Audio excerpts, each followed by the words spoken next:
Umani ng samut-saring reaksyon sa social media ang advertisement ng Department of Tourism sa NAIA Terminal 4. Dahil yan sa hindi sinasadyang pagkakalipat sa Banawe Rice Terraces sa Benguet. Saksi, si Nico Wahe. Tinaguri ang National Cultural Treasure ng Pilipinas at 8th Wonder of the World. Yan ang Banawe Rice Terraces na last time we checked nasa Ifugao Province. Pero bakit parang nalipat na raw? Sa billboard advertisement kasi ng Department of Tourism sa NAIA Terminal 4, pinagmamalaki ang hagdan-hagdang palayan ng Banawe na nasa Benguet umano. Ang post kaugnay niyan, viral at umani ng komento. Buti raw at lumipat para mas madaling mapuntahan. Sabi ng isa, kaya pala hirap siyang makita, nalipat na pala. O baka naman daw may Benguet branch. May di rin maiwasang maalala ang viral ding pagkakamali noon na sa Naga makikita ang Bulkang Mayon. Ayon sa nagpost ng larawan na si Stephen Acabado, ikinagulat niya ang ad dahil minsan na siyang nagsagawa ng pag-aaral kaugnay sa Banawe Rice Terraces bilang archaeologist.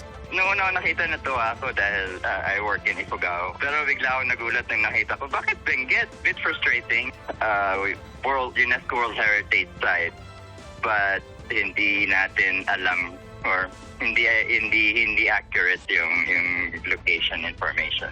Sinend niya ito sa kasamang si Marlon Martin na nagkataong Chief Operating Officer ng Save the Ifugao Terraces Movement. Nagpropromote ng tourism, baka may napunta na nga ng Benguet na maghahanap ng Banawe Rice Terraces, no? Kawawa naman yung turista.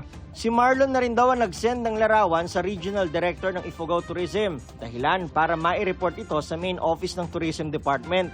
Tuluyan ng tinanggal ang advertisement. Hindi naman na ngayon lang yun Ang tagal na yun I think three times kaya nyo. Every now and then magkakamali. Correct nila bago nila ilabas. Accountability rin ng mga officials natin. Kahit pasabihin natin may contractor na gumawa niyan, di ba? Pero look out nila yon. Wala pang binibigay na pahayag ang Department of Tourism sa advertisement na bahagi ng Love the Philippines campaign.